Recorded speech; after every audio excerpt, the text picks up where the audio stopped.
Hello दोस्तों, यह कहानी है एक भूतिया गांव की और एक लड़की जिसकी परछाई ही नहीं थी।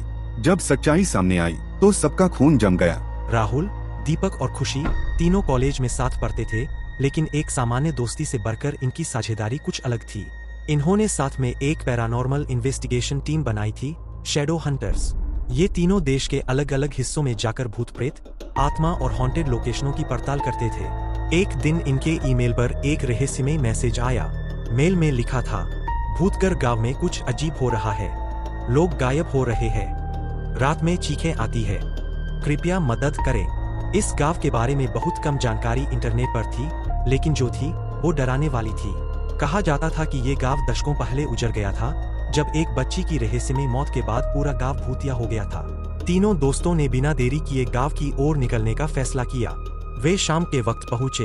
जैसे ही उन्होंने गांव की सीमा पार की, मोबाइल नेटवर्क गायब हो गया और अजीब सा भारीपन महसूस होने लगा। गांव पूरी तरह वीरान था।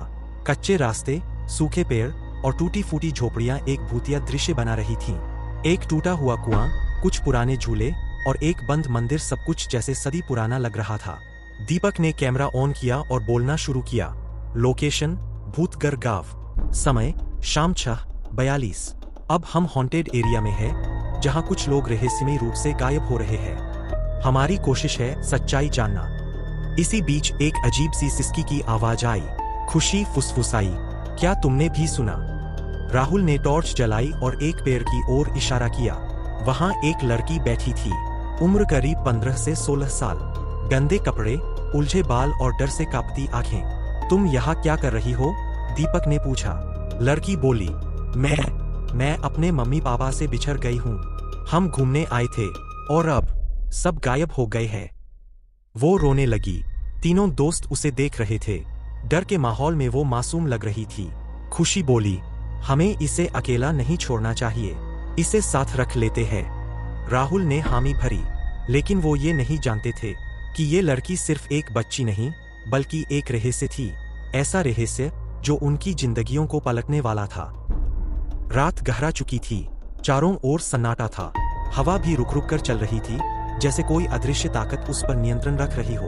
राहुल, दीपक और खुशी ने गांव के एक पुराने टूटी फूटी झोपड़ी जैसे घर में रुकने का फैसला किया। उसी झोपड़ी में उस लड़की को भी शरण दी गई थी, जिसका नाम उसने सिया बताया था। खुशी ने पूछा, तुम्हारा नाम क्या है? सिया ने जवाब दिया, सिया। राहुल ने ध्यान दिया कि सिया ज्यादा किसी से आंख नहीं मिला रही थी। उसकी आंखों में डर था, लेकिन कहीं ना कहीं कोई रहस्य भी छिपा था। दीपक ने कैमरा ऑन रखा ताकि पूरी रात रिकॉर्डिंग होती रहे।